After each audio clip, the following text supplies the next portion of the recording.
안녕하십니까. 세상을 읽어주는 남자 이상호입니다. 오늘은 미국의 인텔 기살리기, 삼성이 가진 통합 유전자라는 주제로 한 말씀 드리겠습니다.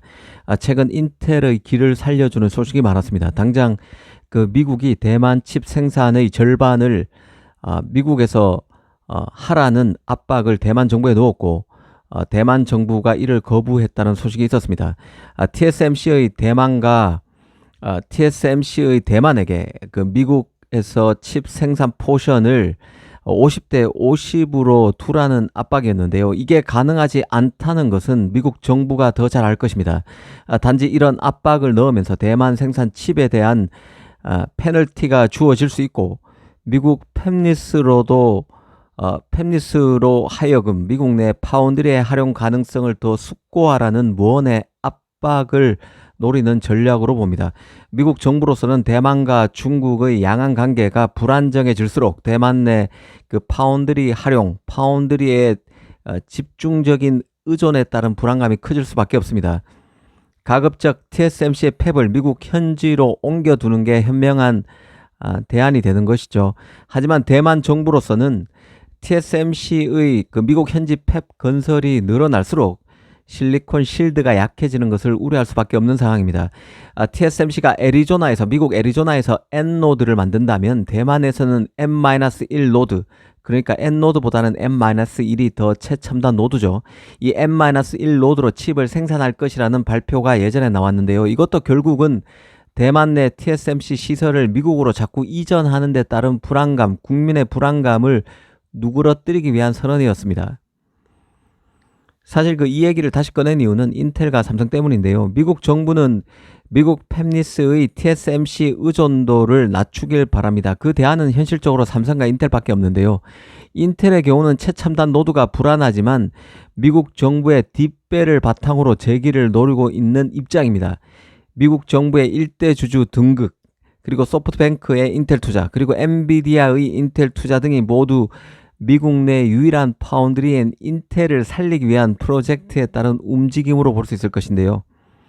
하지만 그 인텔의 칩 생산 실력은 사실 TSMC 대안으로 보기에는 턱없이 부족합니다. 이 텐스토렌트의 CEO이자 인텔에서 차세대 X86 아키텍처를 설계했던 짐 켈러도 칩업계 구루 입장에서 인텔의 최첨단 노드 실력이 정상과는 한참 거리가 있다는 식의 멘트를 했습니다. 짐 켈러는 최신 그 닉게이와 인터뷰를 했는데요. 이 텐스토렌트도 인텔의 최신 프로세서 채택을 주저하지는 않겠다고 했습니다. 하지만 이는 예의상 멘트일 뿐이고 인텔에 대한 그 현실적인 평가는 뒷부분에 곧바로 이어졌는데요. 짐 켈러는 인텔은 아직 해야 할 일이 많다고 했습니다. 특히 정말 견고한 기술 로드맵을 제공하려면 시장에 인텔이 제대로 준비가 돼 있음을 보여줘야 한다고 인텔의 현 위상을 평가했습니다. 아직 인텔의 립 서비스만 갖고는 칩을 맡길 만한 상황은 아니라는 것이죠.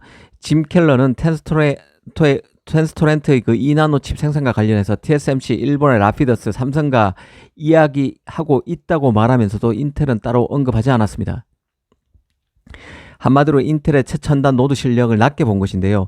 자체 칩만 구축하는 것에서 외부 클라이언트에 실제 대량으로 칩을 공급할 수 있는 것 사이에 간극이 훨씬 크다는 취지의 얘기입니다. 사실 그 최근 외신을 보면 인텔의 기사 회생을 말하는 소식이 많습니다. 인텔이 1.8나노, 1.4나노에서 AMD 칩을 생산하기 위해서 협상에 들어갔다는 등, 또 엔비디아가 인텔 파운드리 활용을 검토하고 있다는 등의 소식인데요. 하지만 이는 다 원론적인 얘기입니다.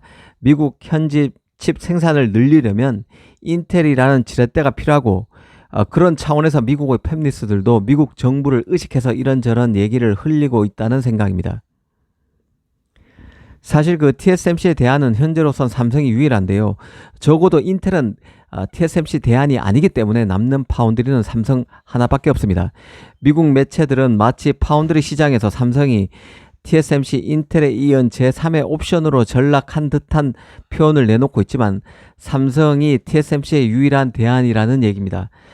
다만 주류 대체제로 삼성을 보기에는 아쉬운 점이 있다고 봐야 할 것입니다. 가령 3나노, 2나노 등 공정 기술력은 세계 최초를 찍을 만큼 삼성이 뛰어난 측면이 있지만 TSMC 대비 수율과 안정성 측면에서 격차가 있다는 것이죠.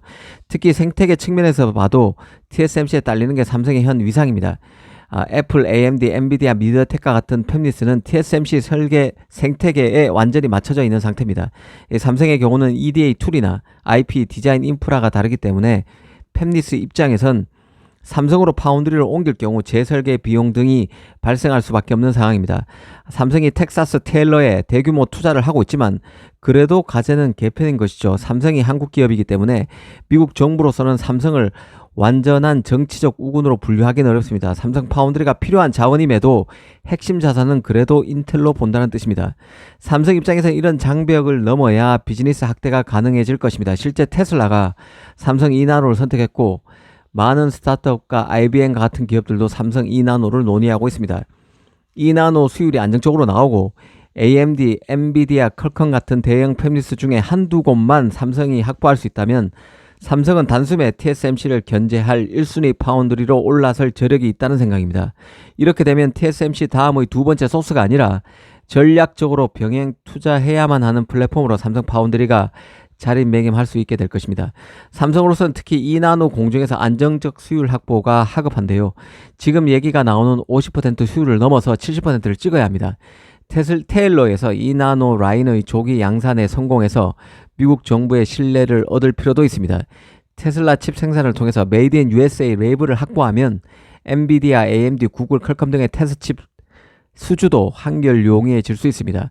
특히 삼성은 메모리 플러스 로직 통합 강점을 살려나가야 합니다. HBM 그리고 SoC 패키징으로 이어지는 일련의 솔루션을 제시하는 게 유리합니다. 절대 강자 TSMC가 할 수 없는 영역이죠.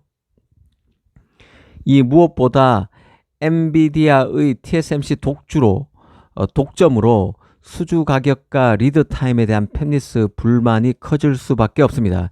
아무래도 엔비디아 중심으로 지금 TSMC 라인이 돌아가다 보니 다른 팹리스들의 불안감이 커지고 칩을 직접 주문해서 직접 받아보는 데까지 걸리는 시간인 그 리드 타임도 점점 길어지는 상황입니다. 내부적으로 삼성 2나노의 시범 양산을 통해서 삼성 파운드리를 테스트하는 팹리스들도 많아질 수밖에 없는 형편입니다. 이런 걸 잘 활용할 필요가 있습니다.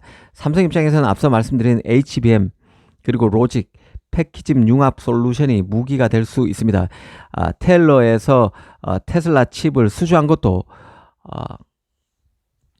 바로 이런 점이 어필이 됐기 때문에 가능했다고 보는 게 객관적인 평가인 것이죠. 삼성이 가진 메모리 그리고 파운드리 통합 유전자의 가치를 살려나가면 TSMC 추격도 한결 빨라질 수 있습니다. 일론 머스크도 삼성의 이런 경쟁력을 높이 산 것이죠. 오늘은 삼성이 TSMC의 유일한 파운드리 대안으로 평가받기 위해서 해결해야 될 요인에 대해서 한번 생각해 봤습니다. 감사합니다.